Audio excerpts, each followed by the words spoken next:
In late 1996, Apple, gripped by huge financial losses and on the verge of collapse, hired a new chief executive, Gilbert Amelio from semiconductor industry.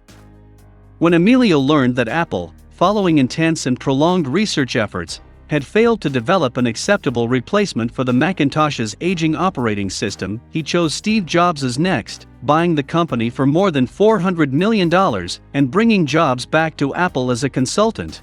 However, Apple's board of directors soon became disappointed with Amelio's inability to turn the company's finances around, and in June 1997, requested Apple's prodigal co-founder to lead the company once again.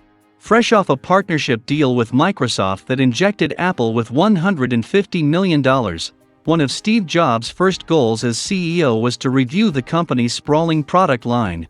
What he found out was that Apple had been producing multiple versions of the same product to satisfy requests from retailers. For instance, the company was selling a dozen varied versions of the Macintosh computer.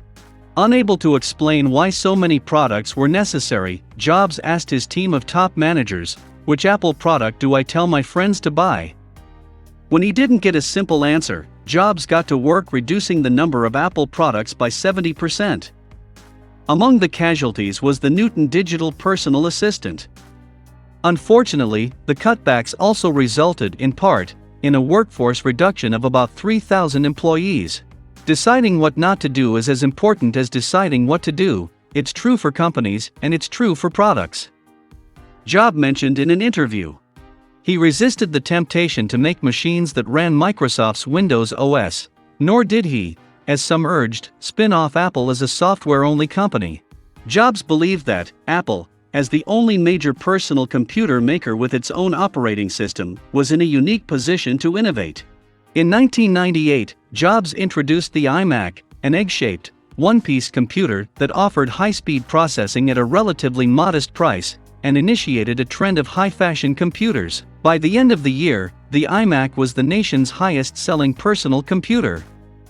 The following year, he triumphed once more with the stylish iBook, a laptop computer built with students in mind, and the G4, a desktop computer. During Jobs' first fiscal year after his return, ending in September 1997, Apple lost $1.04 billion and was 90 days from being insolvent. 1 year later, the company turned a $309 million profit.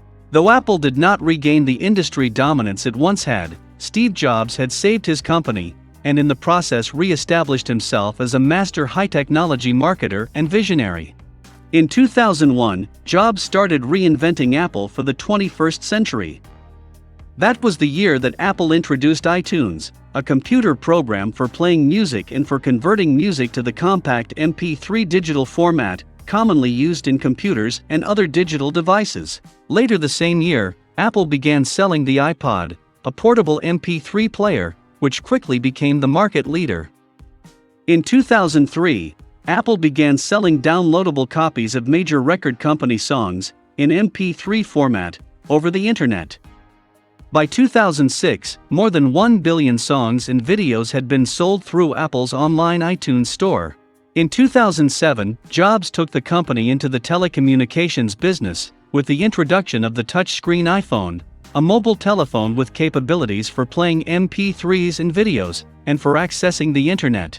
Taking their cue from the iPhone, Apple and Jobs then created the first touchscreen tablet, without a keyboard. A cross between a laptop and an iPhone, the iPad spurred the development of a new industry that other technology companies have since entered. There is much more to be learned from the life of Steve Jobs, as there is in the life of every successful entrepreneur. The sheer power of the entrepreneurial spirit, the idea you can do something bigger and better than it has ever been done before, always bears watching and studying, whether to imitate it or just to marvel at what that entrepreneurial spirit can create. Subscribe to our channel to get new video updates. Thanks for your time, and thanks for watching.